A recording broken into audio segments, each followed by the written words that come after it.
అప్పుడు ఆ స్త్రీ, ఏ చెట్టు పండునైనా మేము తినవచ్చు, కానీ ఆ మధ్యలో ఉన్న చెట్టు పండు మాత్రం తినకూడదు, దాన్ని కనీసం తాకనైనా తాకకూడదు అని దేవుడు మాకు ఆజ్ఞాపించాడు.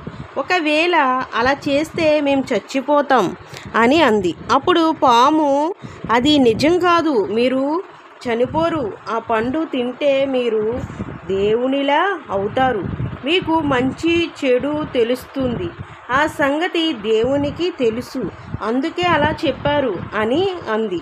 అందుకు ఆ స్త్రీ, అవునా, నిజమే, ఆ చెట్టు ఎంత అందంగా ఉంది, దాన్ని పళ్ళు తింటే బాగానే ఉంటుంది, జ్ఞానం కలిగి ఉండడం ఎంత అద్భుతం అని అనుకుంది. అప్పుడు ఆ స్త్రీ ఆ చెట్టు పళ్ళు కొన్ని తిని మరికొన్ని తన భర్తకు కూడా ఇచ్చింది. ఆయన కూడా తిన్నాడు. వాటిని తిన్న వెంటనే వారు మంచి చెడు తెలుసుకోగలిగారు. ఒంటి మీద బట్టలు లేవని తెలుసుకున్నారు. అక్కడ దొరికిన పెద్ద అత్తి చెట్టు ఆకులు కట్టుకుని వాటితో తమ ఒంటిని కప్పుకున్నారు. రోజు సాయంత్రం ప్రభు అయిన దేవుడు తోటలో తిరుగుతున్న చప్పుడయింది. ఆయనకు కనబడకుండా ఆదాము హవ్వలు ఆ చెట్ల మధ్యన దాక్కుని ఉన్నారు. కానీ ప్రభు అయిన దేవుడు, ఆదాము, నువ్వెక్కడున్నావు అని పిలిచారు. అందుకు ఆదాము, మీరు ఈ తోటలో నడుస్తున్న చప్పుడు విన్నాను, నేను బట్టలు లేకుండా ఉన్నందుకు భయపడి దాక్కున్నాను అని జవాబిచ్చాడు.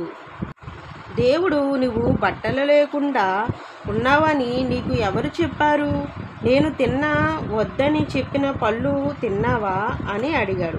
ఆదాము, నాతో పాటుగా ఉంచిన ఈ స్త్రీ ఆ పళ్ళు నాకు ఇచ్చింది, నేను తినను అని చెప్పాడు. అప్పుడు ప్రభు అయిన దేవుడు, ఇలా ఎందుకు చేశావు అని ఆ స్త్రీని అడిగాడు. అందుకు ఆమె, పాము నన్ను మోసం చేసింది, అందువలనే నేను తిన్నాను అంది. ప్రభు అయిన దేవుడు పాముతో ఇలా అన్నాడు, నీవు చేసిన ఈ పనికి శిక్ష అనుభవించాలి. జంతువులన్నిటిలో నీవే శాపాన్ని పొందుతావు. ఇప్పటికి నుంచి నీవు పొట్టతో పాకుతావు. నువ్వు బతికినంతకాలం మట్టి తింటావు. నువ్వు ఆ స్త్రీ ఒకరినొకరు ద్వేషించుకునేలా చేస్తావు. ఆమె పిల్లలు నీ పిల్లలు శత్రులవుతారు. ఆమె సంతానం నీ తలను చితక కొడుతుంది. నీవు వారి మడిమని కట్టేస్తావు.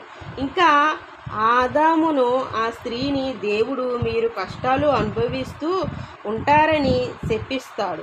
తర్వాత ఆదాము తన భార్యకు అవ్వ అని పేరు పెట్టాడు. ఎందుకు అంటే ఆమె మనుషులందరికీ తల్లి. ప్రభువైన దేవుడు ఆదాము హవ్వల కోసం జంతు చర్మంతో వస్త్రాలు తయారు చేసి వారికి తొడిగించాడు.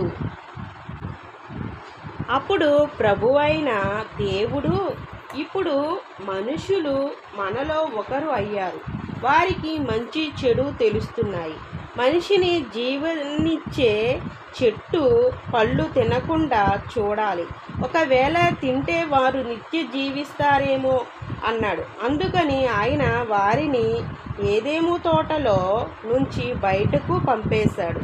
దేవుడు ఆదామును ఏ నెల నుంచి చేశాడో ఆ నేల నుండే అతను కష్టపడి పనిచేసి ఆహారాన్ని పండించుకోవలసి వచ్చింది.